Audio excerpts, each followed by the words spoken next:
What's up guys, welcome back to my YouTube channel. If you are new here, I'm Rajan. So in this video I'm gonna teach you 5 most important phrasal verbs that you need to improve your English. So let's get started. Number 1, take off. Take off has two meanings. Number 1 is remove and the second is to leave the ground. For example, take off your t-shirt. It means remove your t-shirt.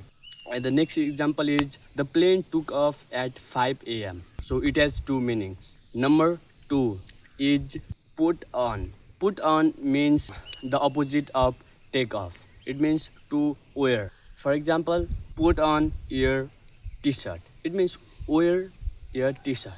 Number 3 is hold on.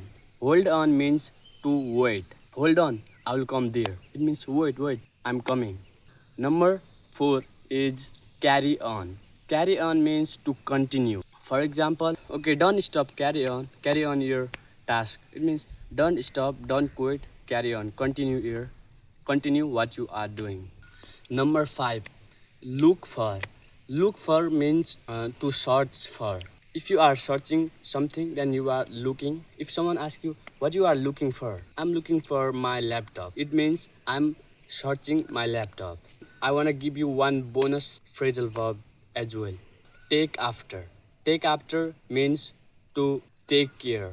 For example, Prinka takes after his brother. It means she takes care of his brother.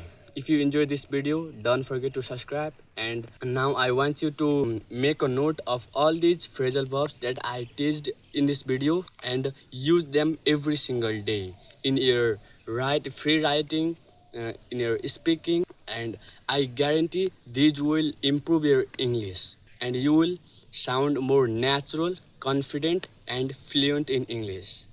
So yeah, thank you so much for watching this video. Bye bye guys.